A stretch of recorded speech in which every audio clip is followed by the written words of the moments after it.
Well release হলো সোনার কেল্লা জকের এই সিনেমাটি। জকের সিরিজের এটা ৩ নম্বর সিনেমা। আর এই সিনেমাটি সত্যজিৎ রায়ের সোনার কেল্লার সিনেমার সঙ্গে জড়িত।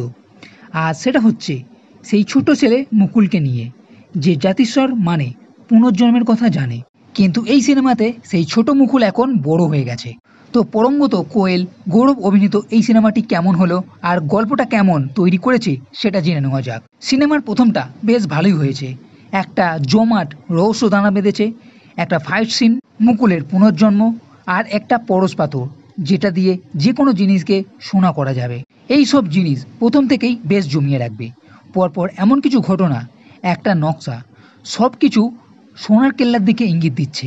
এই গল্পটা বেশ ভালো রকমভাবেই আগে এগোবে। সিনেমার ফার্স্ট হাফ বেশ ভালো, এবং সোনার কেল্লায় যাওয়ার পর এই পরশ পাথর খোঁজার জন্য যে ট্যাবগুলো মানে কিভাবে খুঁজে পাবে সেটাও বেশ ভালোই হয়েছে।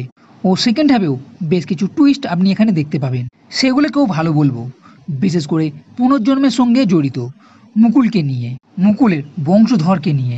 তবে এমনও কিছু টুইস্ট আছে এই পুনর্জন্মকে নিয়ে যেটা দেখে আমার মনে হয়েছে এই গল্পের গরুকে গাছে তুলে দিয়েছে।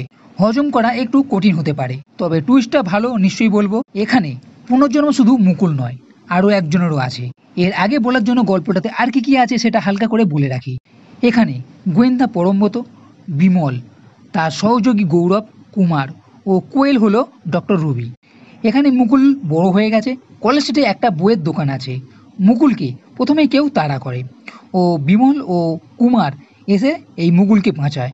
পরে জানতে পারে মুকুলের এই পুনর্জন্ম, সোনার কেল্লা ও পরশ পাথরের কথা, একটা নকশা, ও এমন কেউ আছে যে মুকুলকে পুনর্জন্মের কথা মনে করানোর চেষ্টা করাচ্ছে। এদিকে কিছুজন আরও আছে যারা এই পরশ পাথরটি পেতে চায়, এদের উপর অ্যাটাকও করছে। এরা পরে সোনার কেল্লায় যায়। এখানে ভার্গব নামে একজন এদের সঙ্গ দেয়। এই ভার্গবকে নিয়েও একটা টুইস্ট আছে। এখানে কিছু ধাঁধাও আছে, সেগুলো কিভাবে পূরণ করবে, পরশ পাথর পাবে কিভাবে।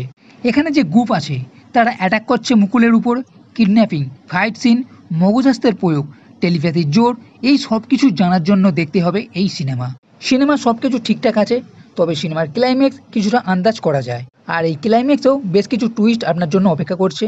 তবে এখানে এমন কিছু সিন আছে যা আধখাবলা লাগতে পারে। তাহলেও বলবো সোনার কেল্লার প্রতি একটা আকর্ষণের দিক থেকে এই সিনেমা বেশ ভালোই হয়েছে। কিছু টুইস্ট বাদ দিলে নিশ্চিন্তে এই সিনেমা দেখা যেতে পারে। ধোঁয়াশা ও রহস্যের জন্য বেশ ভালোই লাগবে। আমার মোটামুটি এই সিনেমা বেশ ভালোই লেগেছে, তাই চাইলে আপনি এই সিনেমা দেখে নিতে পারেন। তো বন্ধুরা, এই ভিডিও যদি ভালো লেগে থাকে তাহলে লাইক করো, কমেন্ট করো, শেয়ার করো, আর এই চ্যানেলটি সাবস্ক্রাইব করতে কখনোই ভুলবে না। এই ভিডিও দেখার জন্য ধন্যবাদ।